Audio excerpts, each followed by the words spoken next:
In 2012, as the Syrian crisis unfolded, one CIA operative was tasked with being the eyes and ears in the war-torn country. And he describes the weight his position held at a decisive time when the U.S. stalled on taking action. He writes this: "I was sticking my neck out further than I should have. Whatever action was taken in Syria, I was prepared to do anything in my power to mitigate the risk to my country, in America.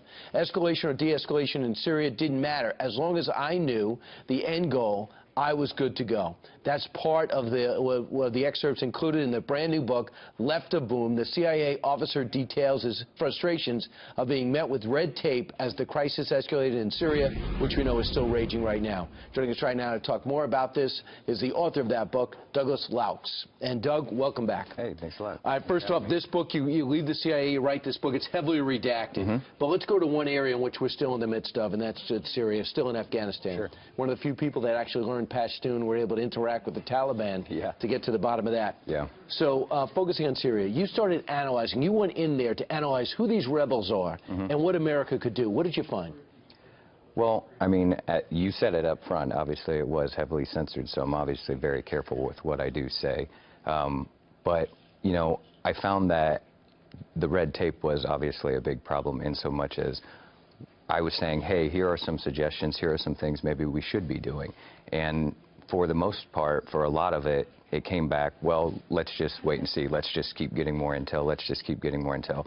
I understand that that was my job, but I'm also, I talk about it a lot. I'm a guy that likes to take it to 11, so I wanted to take action in a lot of these courses. You dress native, you dress local, you look like a guy that belonged there, but when you looked at the rebels, I know John McCain, Leon Panetta, Hillary Clinton, David Petraeus, CIA director, said, we got to help these rebels.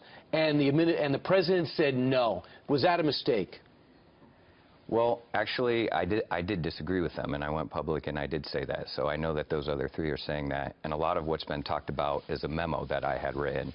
So to address that, that memo that I wrote was not official CIA policy. That was actually something that I wrote personally. And the memo said? Well, obviously, it doesn't talk about what it was. Suggestions that I was making personally on what we could do with the rebels and what we could do inside Syria. And what you got is not a no, but inaction. What I got was I gave it to people hard copy, as in, hey, here's what I'm thinking. Now we're finding out senior intelligence officials have come out after the fact and said that my memo was actually circulated, you know, amongst Washington. That would be news to me because shortly after I wrote the memo, I ended up leaving the agency. So it's been talked about a lot, but it actually was a personal memo, and it was never official CIA policy, so I want to make that clear. Well, one thing is, well, that's clear, but the one thing is we know over 200 to 300,000 civilians are dead. People are dead in that area. The rise of ISIS is still the problem in that area. Is it a problem for America in the long run that ISIS exists? I mean, it depends how you want to look at it. I mean, I think domestic terrorism, as you see it right now, is not something that can be easily stopped. It's a very complex problem. I mean, we're doing a lot, and what we are doing is good, and respect to everybody who's involved with it. You know, the thing about it is, though, counterterrorism is extremely hard because terrorism is so easy. Okay, so it's very difficult to stop. Is it easier if you have a place to nest and plot and plan like ISIS has today? No, not necessarily, and I'm not so sure that the two are always connected. You know, it's an ideology first. So I think anybody here in the United States, if they want to do something bad and they want to attribute it to ISIS, ISIS is all too ready to take it and say, yeah, absolutely, that guy was with us. But you look at Brussels and Paris, it is directly linked to Syria. Right. Correct, but what I'm saying is this is a group for the first time that is all too ready to any type of carnage to attribute it to themselves. He worked with the CIA, he got behind enemy lines, and he knows the Taliban and maybe the ISIS, the Syrian rebels better than anybody. Left of Boom, congratulations on the book, Doug. Thank you very much. Appreciate it. Thanks.